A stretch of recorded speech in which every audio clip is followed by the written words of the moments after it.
Hey guys, welcome back to my channel. My name is Ariana. Today we'll be discussing 10 things that I learned from adopting 2 kittens. Right now they are 5 months old. Scoot and Mallory are their names. The first thing that I learned is 2 is better than 1. So everyone says this, but you guys, it's literally true. They play together. I'm not all worried that they're like bored or anything because they have each other. And also they teach each other certain life skills. For instance, when I first got them, Mallory was the only one who was eating. Scoot, I think, went 2 days without eating, and I was very worried about it.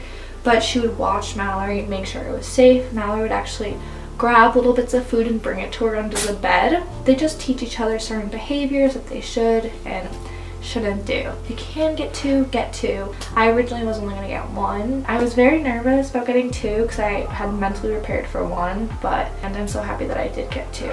The second thing that I learned is they are very into their routine, and when the routine is not followed, they get angry. Our routine is they sleep in with me, so I usually wake up around like 12:30. Let's say it's 12:40. Oh, they will be waking me up, trust me. And then I usually go to work. I'll come back.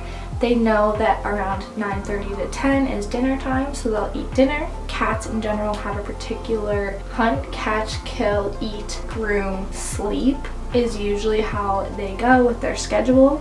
But let's say, for instance, I go away for the night. I come back, there's poop, not in the litter box. They tell me when they're angry. Number 3 is I did not know that I was literally going to become a mom. Like, these are my children.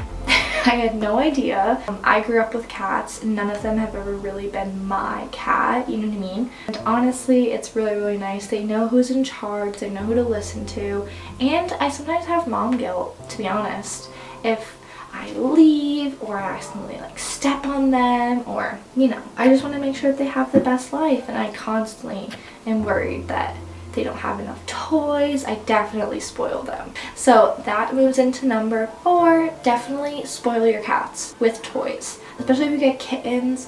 They have so much energy, they're constantly wanting to play, and they get bored very easily too. I'm gonna make an entire video, I think, on toys that they do like and that they don't like, and you kind of learn over time too which ones they like. Sometimes they'll move away from a toy and then come back to it, but trying to have the most number of toys will definitely help you out so they don't start playing with things that, you know, they're not supposed to. I have a glass animal collection over here. They don't go near it because guess what's right here? A little mouse toy that they can play with. And if we're cuddling in bed and one of them starts getting a little playful with me, instead of using my hand, I will take the mouse toy. Speaking about spoiling your cats, let's move on to step number 5. We definitely need to make sure that we have the basics set up for our cats. I did a lot of research before I got my kittens, but it is definitely very important to have your home base set up. I did watch a lot of Jackson Galaxy videos, so thank you for giving me all this good information. I started it out with, I got a litter box, I got food bowls, I got a running streaming fountain as well, I got scratching posts, and I got a few toys. I even got cat harnesses, I got food, I got a lot of stuff. I was pretty stocked up, but even then I realized that Scoot likes vertical scratching and Mallory likes horizontal scratching. I have 2 scratching posts in every room, vertical and horizontal, different textures. You just kind of learn over time what your cats like, but having the essentials like litter box, food,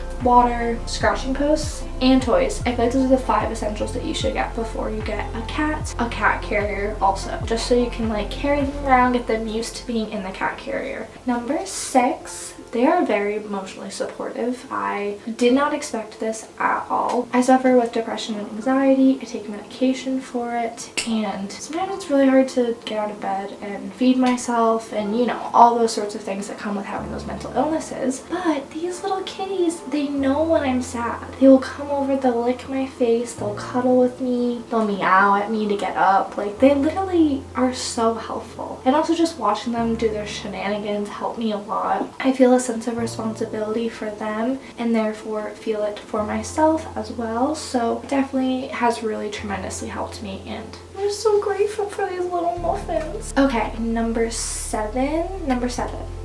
Oh, I always have to show a POV while I'm filming. There's Mallory. Her and Glenn are getting along. Number 7 is you can actually train cats.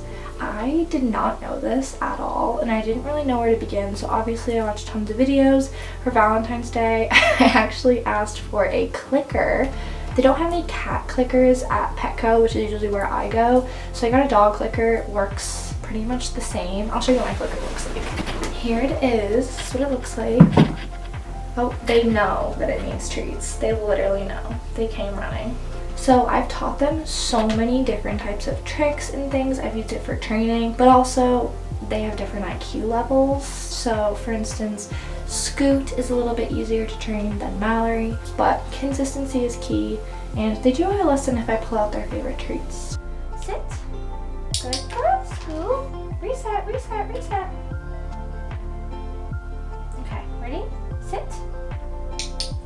Good girl. They're so good. The 8th thing that I learned about having kittens is they have very different personalities. I've always grown up with at least like 2 or 3 cats, and I have never met cats with these 2 personalities.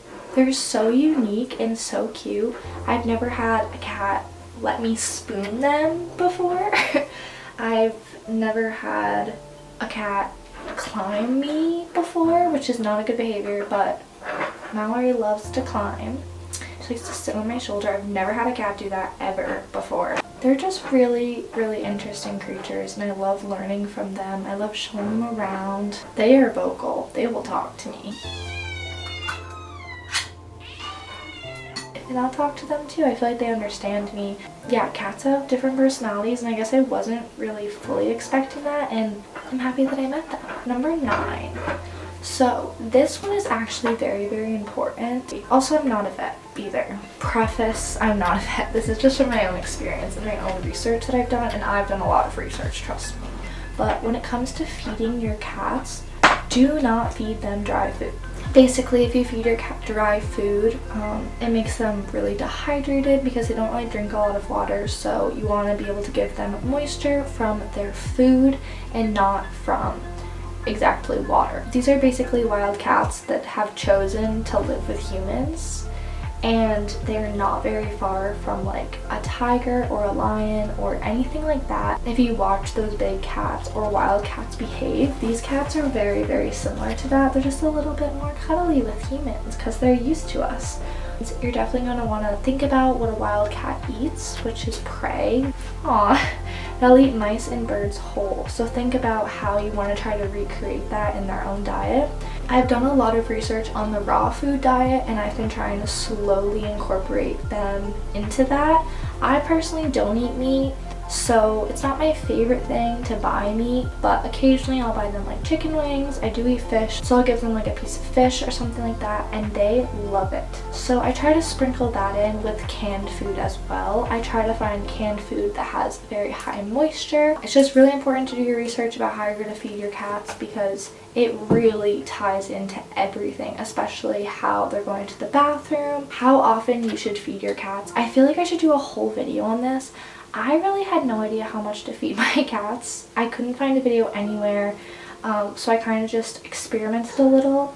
At first, I would feed them like 3 or 4 times a day, and they started gaining weight. They were getting a little full, I would say. It's kind of just like test and see how much to feed them. Obviously, I'll make a video. My vet said that I'm feeding them perfect. I feed them half a can each in the morning, and then they each get a full can at night with treats sprinkled out throughout the day. I leave treats in their little like toys and stuff so they can like have treats throughout the day. Kind of test it out, watch their weight. They have very fast metabolism, so you'll see how the food is impacting them like pretty much the next day. On top of that, check your litter boxes, okay? Do not get one of those litter boxes that automatically clean, because you need to be monitoring your kitten's poop. You guys, it's very important. You can tell if they have worms, you can tell if they have healthy poops. There's tons of videos about the perfect type of stool your cat should have. Clean your litter box every day and just make sure that they're healthy. Number 10. Okay, so this is very important, but make sure to do research about plants and different foods that are toxic to cats. I did a bunch of research, and apparently catnip for kittens is not good. They shouldn't have catnip until they're like 2 or 3 years old. It makes them hyper, like crazy. So if you're getting toys, just make sure to check, see if there's any catnip in it. Catnip is definitely better for older cats, not kittens, because they already have so much energy. Also, like lilies. I didn't know that lilies were toxic to cats until I did my research. My boyfriend actually got me a bouquet of flowers with lilies in it, and I was like, I love these, but I'm so sorry we have to get rid of these lilies because the cats can die. I had to say goodbye to one of my aloe plants. You definitely have to check all of your houseplants. So just make sure to do your research and find out what things are good for them, what's not. Like garlic, onions is bad. And it's like weird things too, like that you wouldn't really know. I would suggest getting pet insurance, because definitely take your kitten to the vet, especially if they do end up eating something that's bad. It can be very expensive. I have pet insurance. I have Spot Pet insurance. It's not sponsored or anything, but I'm sure there's lots of other good ones out there. I have obviously the exclusive ones just in case. I've already saved a bunch of money. I hope you guys enjoyed the video. I hope that you found it helpful. And I do feel like kind of a cat expert now. So if you guys want to see any more videos or see any tips or anything like that, let me know. And I am just going to tell you guys the story of how I got them for the end of the video. I went to a bar and I paid the bartender with my card, and my card has a little kitten on it, and she was like, do you want a kitten? I was like, yeah. When are they ready? And then I went and picked them up. And this is a video of me first getting them. I was freaking out. It was the middle of a snowstorm. I drove to go get them. 2 hours. I'm literally getting a kitten at the moment. She's running them out. I am freaking out right now. I'm so nervous. We're getting 2 of them. They're both girls. I literally have everything ready. The cat carrier, we put Brian's flannel in there. Do you have the treats? I love them so much, and they're perfect little angel babies. So yeah, if you like this video and you want some more kitten content, please drop a comment down below. Make sure to subscribe, and I will see you guys in the next video. Bye!